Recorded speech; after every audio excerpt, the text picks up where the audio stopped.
बैठे हुए सभी को प्रणाम करता हुआ मैं मेरी बात को प्रारंभ करता हूं। वैसे विषय बहुत गंभीरता से आदरणीय राम बहादुर राय साहब ने रखा, लेकिन अगर हम वेस्टर्न फिलोसफर या वेस्टर्न थिंकिंग की बात करते हैं और जो हमने पुस्तकों में पढ़ा, इवन इंडिया में भी ऐसा पढ़ाया जाता है, राष्ट्र है क्या, राष्ट्र किसको कहते हैं। जब पॉलिटिकल साइंस के प्रोफेसर पढ़ाते हैं, चाहे नागरिक शास्त्र के अध्यापक किसी स्कूल में पढ़ाते हैं, तो एक ही अवधारणा उनकी रहती है कि एक भूमि का टुकड़ा होना चाहिए, एक सार्वभौम सत्ता होनी चाहिए, जिसको हमने राजतंत्र से लेकर के लोकतंत्र तक देखा, जिसको हम गवर्नेंस भी कह सकते हैं। एक देश की सुरक्षा के लिए सेना होनी चाहिए, एक कोई निश्चित जनसंख्या भी होनी चाहिए, एक देश का कोई झंडा होना चाहिए, एक देश की कोई मुद्रा होनी चाहिए और एक देश का कोई संविधान होना चाहिए। नियम, कानून, कायदे लिखित हो चाहे परंपरा से हो, इसको राष्ट्र का, इसके अलावा कोई बिंदु छूट गया तो आप जोड़ सकते हैं, इसी को राष्ट्र कहा ना जोशी जी। लेकिन यहां एक बिंदु जोड़ते हैं महर्षि अरविंद, और महर्षि अरविंद ये कहते हैं कि ये पढ़ाया जाता है। मैं भी प्रोफेसर रहा, मैंने भी ये पढ़ाया बड़ौदा में, और इवन कुछ समय कलकत्ता में भी पढ़ाया, और जब उन्होंने पढ़ा इंग्लैंड में तब भी ऐसा ही पढ़ा। लेकिन वो एक इंग्रेडिएंट जोड़ते हैं कि अगर आध्यात्मिकता नहीं हो तो राष्ट्र का ये परिकल्पना अधूरी है। आध्यात्मिकता, इसको वो इसमें जोड़ते हैं। इसलिए महर्षि अरविंद महान है, इसलिए महर्षि अरविंद चिंतक है, इसलिए वो फिलोसफर है, इसलिए वो गाइड करते हैं सभी को कि ये कहां गायब हो गया, जो स्पिरिचुअलिटी वाला पोर्शन था ये आपने क्यों गायब किया। अटल जी भी कभी राष्ट्र की अवधारणा का जिक्र करते हैं तो वो ये कहते हैं ये भूमि का टुकड़ा नहीं, बहुत लंबी कविता है अटल जी की। तो ये खाली भूमि का टुकड़ा मानने वाले और ये फिलोसफर जो वेस्टर्न थिंकिंग से आते हैं, वो कहते हैं इसके बाद कुछ बचता ही नहीं है, जो मैंने इंग्रेडिएंट गिनाए इनके बाद कुछ बचता ही नहीं है। लेकिन ये भारतीय मनुष्यों की ये तपस्या है कि जो वेस्ट सोच नहीं पाता वो भारतीय मनुष्य सोचते हैं। उन्होंने कहा स्पिरिचुअलिटी का गायब है, ये महर्षि अरविंद है। और आज का विषय भी आपने बहुत सुंदर इसलिए रखा कि राष्ट्र की अवधारणा और अरविंद। 150 साल उनके जन्म को हो गए और हमारे देश को आजाद हुए 75 वर्ष होने वाले हैं। कुछ विषय जो राम बहादुर राय साहब ने रखे उसको मैं रिपीट तो नहीं करूंगा, लेकिन मैं फिर, चूंकि मैंने इंटरनेशनल लॉ बहुत पढ़ा, मैं पॉलिटिकल साइंस का भी विद्यार्थी रहा, मैं फिलॉसफी पढ़ा और फिलॉसफी पढ़ाया भी।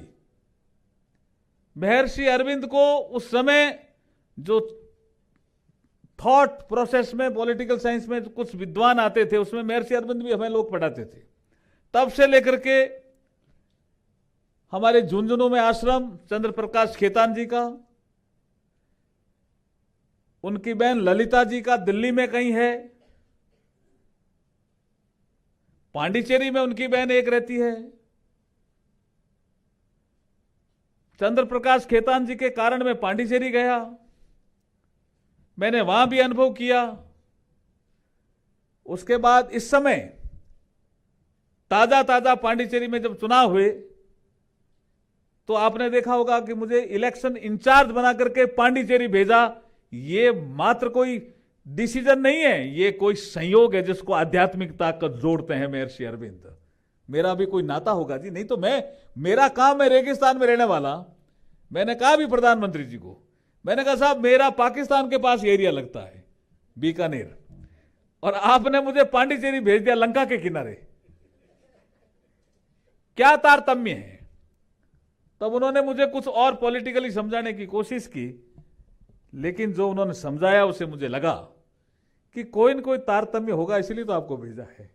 कोई कनेक्शन नहीं था मेरा क्या, मैंने भाषा जानता तमिल, मेरा वहां कभी कोई काम करने का कोई अनुभव नहीं रहा, ना मेरी कोई वहां पोस्टिंग रही, फिर भी वहां ही क्यों भेजा 3 महीने। 3 महीने मैंने खाली ये जो पॉलिटिकल सिस्टम है उसका तो मैंने काम किया ही किया, महर्षि अरविंद को भी बहुत अच्छी तरह से समझने का प्रयास किया। चाहे यूनिवर्सिटी में व्याख्यान हो, पांडिचेरी में यूनिवर्सिटी है, बहुत लंबा चौड़ा एरिया है उनका, उसमें मैं गया। चाहे औरोविलो में क्या मदर की कल्पना रही होगी कि एक ऐसा शहर बने संसार का जहां कोई एफआईआर दर्ज नहीं हो, और वहां सारे देशों के लोग रहें फिर भी लड़ाई नहीं हो। देखिए क्या कल्पना, क्या भाईचारे से हम नहीं रह सकते। ये मां की कल्पना, मदर की कल्पना। उस जगह को भी देखा, वहां भी मीटिंग हमने की। उनके कोई छोटे मोटे इशू थे तो हमारे निशंक जी उस समय मंत्री थे, उनसे सेटल कराए। निशंक जी की उसी पीरियड में किताब आ गई, आप में से कुछ लोगों ने पढ़ी होगी, महर्षि अरविंद पे। सच्चिदानंद जी हाँ कर रहे हैं, उसी पीरियड में ही आई है। विजय पोदार साहब, उनसे मैं कई बार मिला।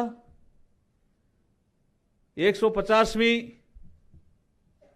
जो जयंती का विषय प्लस हमारा आजादी का अमृत महोत्सव, इस संबंध में हम क्या कर सकते हैं, बहुत लंबी चर्चाएं हुई।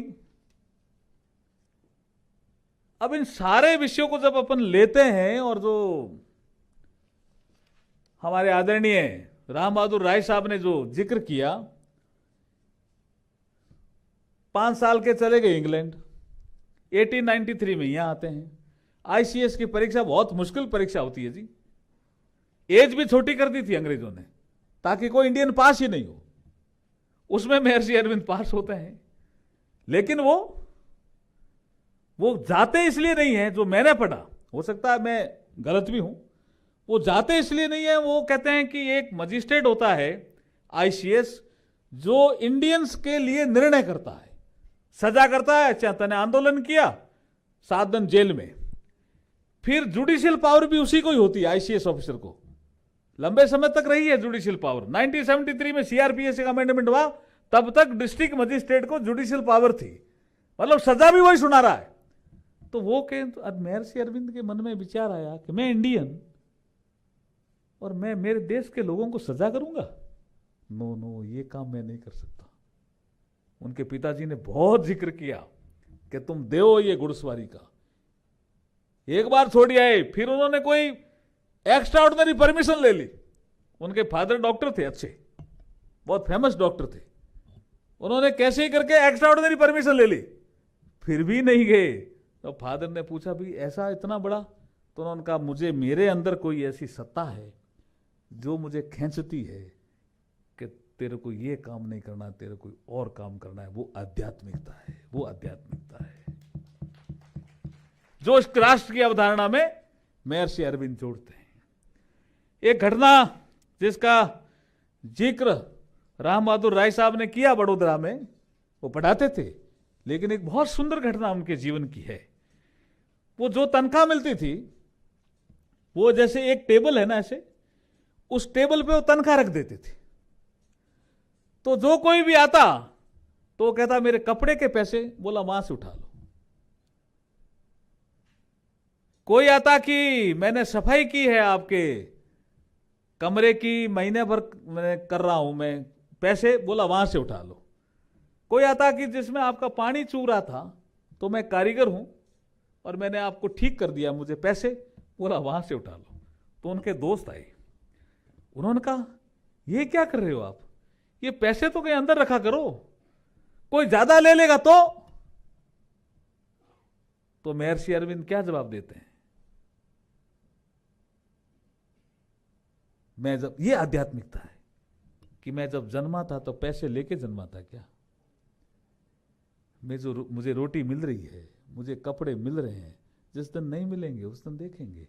ये पैसे मेरे नहीं हैं, ये पैसे जिसके भी हैं, मैं कोई प्रयास कर रहा हूं, मुझे मेहनताना मिलता है, लेकिन मेरे नहीं है, मैं नहीं मानता।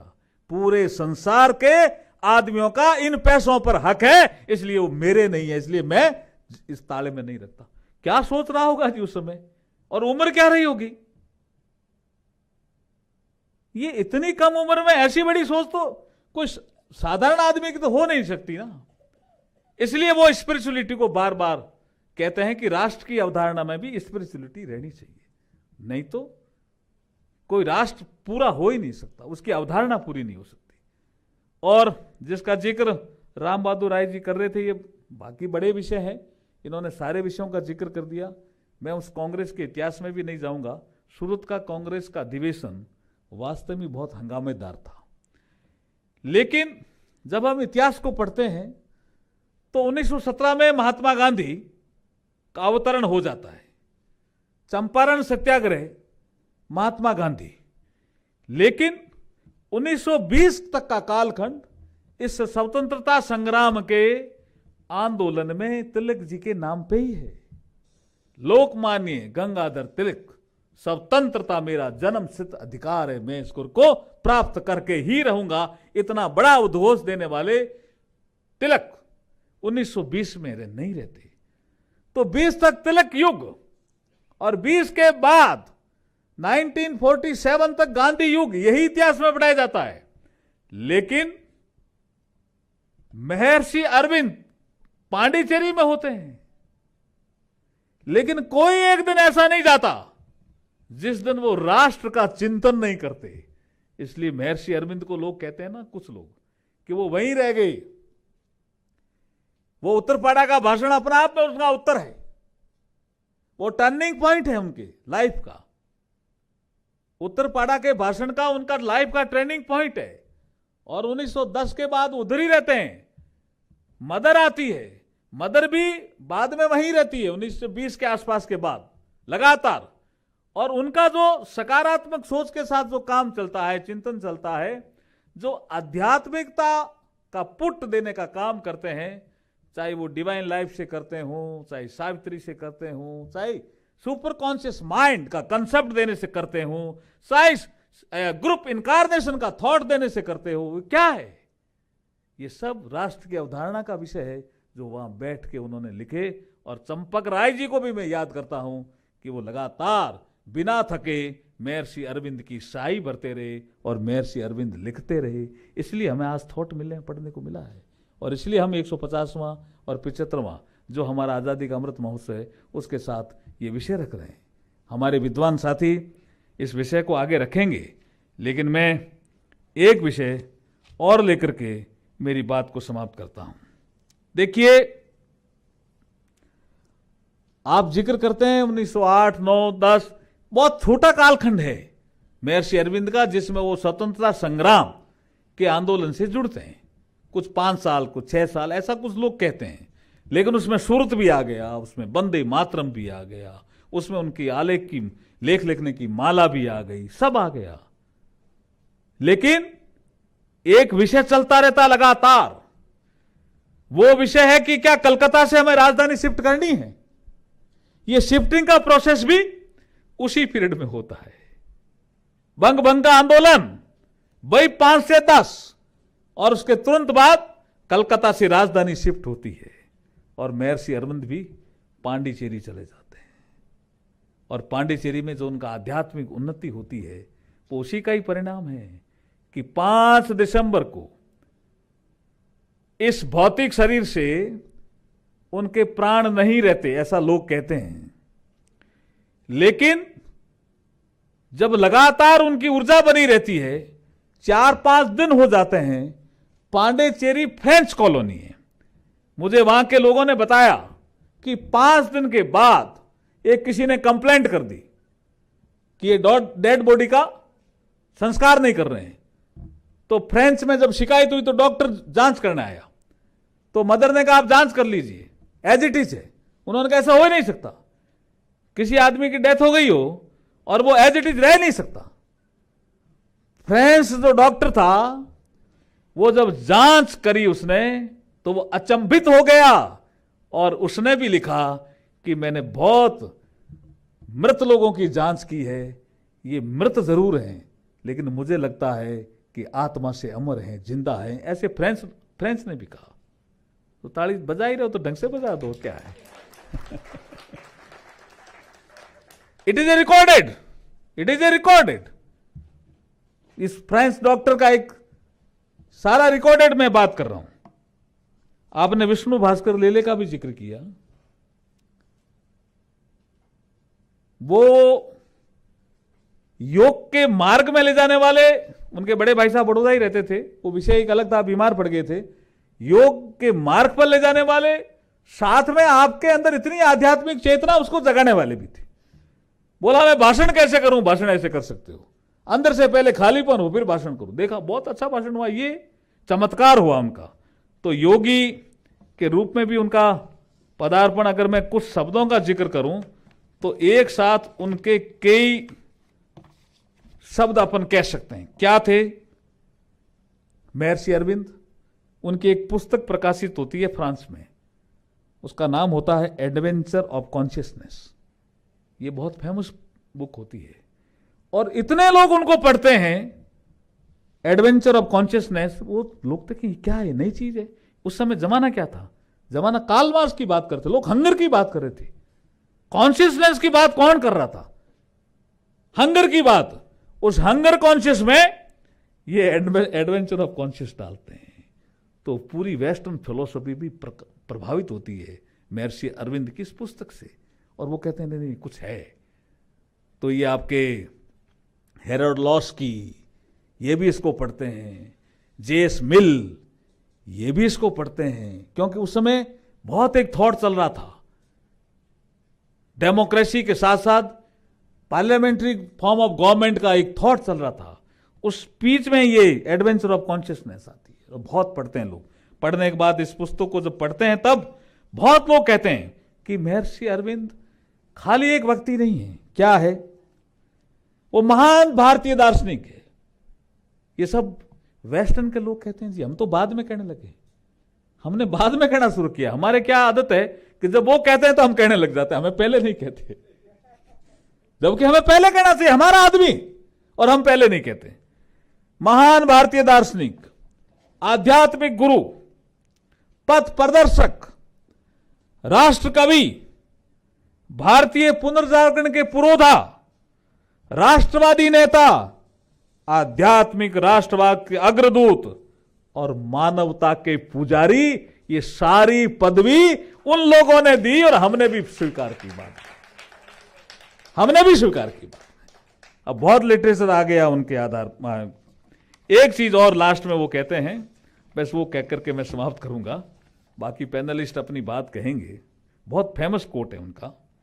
वो कहते हैं, यदि भारत यूरोप का बौद्धिक उपनिवेश बन जाता है, ये अंडरलाइन करने वाली लाइन है, यदि भारत यूरोप का बौद्धिक उपनिवेश बन जाता है तब वह कभी भी अपनी स्वाभाविक महानता को अर्जित नहीं कर सकता,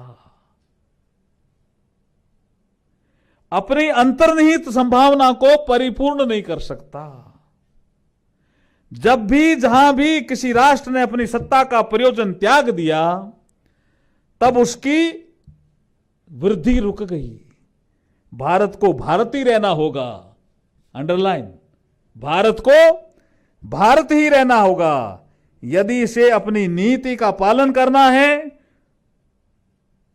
और न ही यूरोप को भारत पर अपनी सभ्यता थोप कर कुछ लाभ होगा।